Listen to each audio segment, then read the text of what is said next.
How's it going, guys, and welcome once again to the Foot and Fist Sports Network. It's time to go over UFC 202's fight card and give our predictions. We're going to be starting off with Neil Magny versus Lorenz Larkin. Now, this is a big step up in competition for Lorenz Larkin. He has big wins over Santiago Ponzinibbio and Jorge Masvidal, but this is a whole different type of ball game. Neil Magny has shown over his last few fights that he's a legit contender at the 170-pound division. With his recent wins over Kelvin Gastelum and Hector Lombard, Magny could definitely be on his way to a title shot, and he may be 1 or 2 fights away if he can win in impressive fashion. Now, Lorenz Larkin is a very good fighter, but Magny is simply better right now.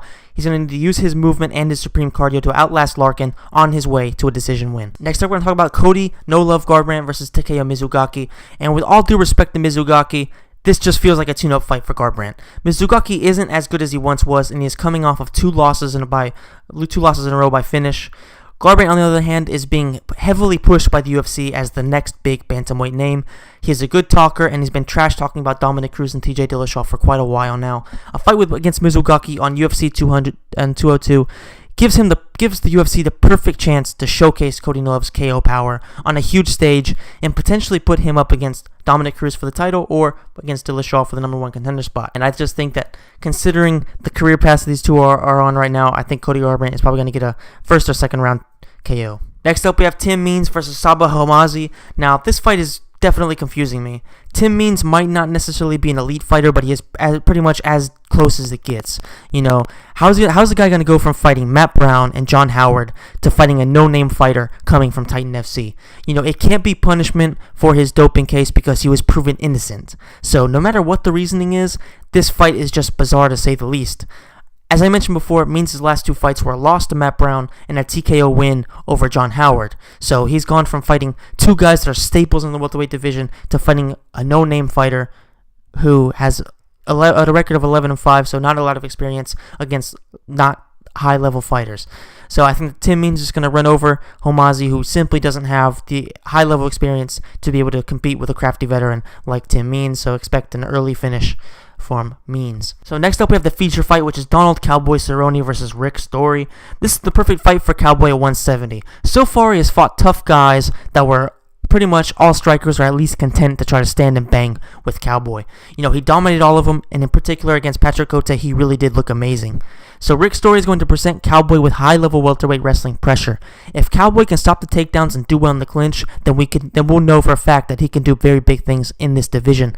He has the striking to beat anyone in the world, so if he can make it a stand-up fight, then he'll almost certainly get the win. We all know his jits game off his back is excellent, but the welterweights bring a whole different kind of weight and strength than the 155-pounders.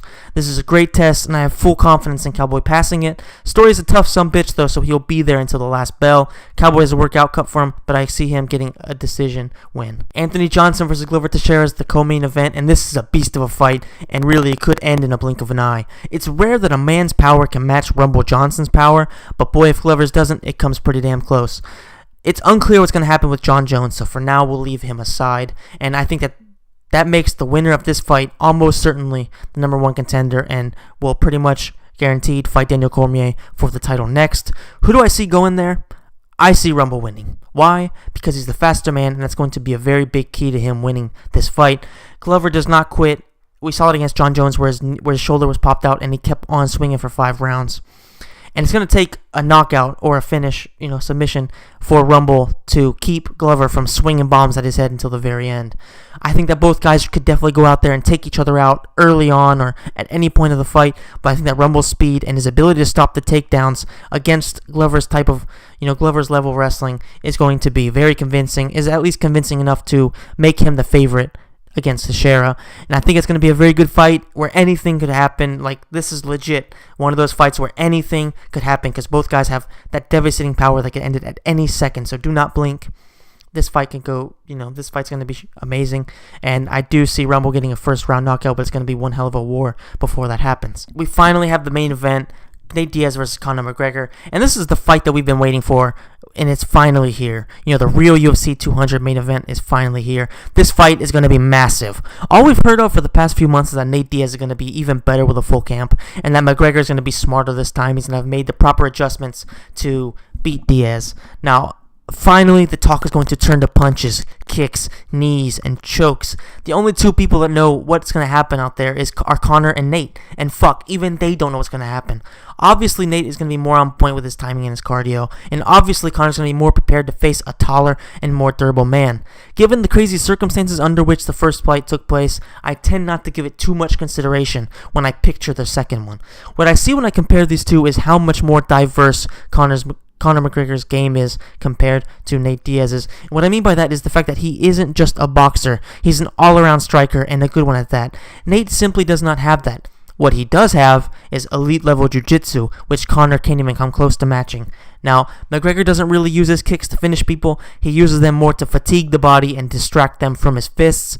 And Diaz is a taller man, so Conor's definitely going to need to use his legs in order to connect with Diaz, who is a very lanky guy, so he can connect at a different range than Conor. So Conor definitely needs to use his leg kicks in particular, which have been a Diaz brother weakness for a decade now. So if he can use his timing and speed as well as his kicks, then he has a very good chance of winning this fight. Now, what does Nate Diaz have to do to win this fight? Well, he pretty much needs to do what he did in the second round of their first fight. He needs to use his great boxing and cardio to take McGregor into the deep waters and get him tired.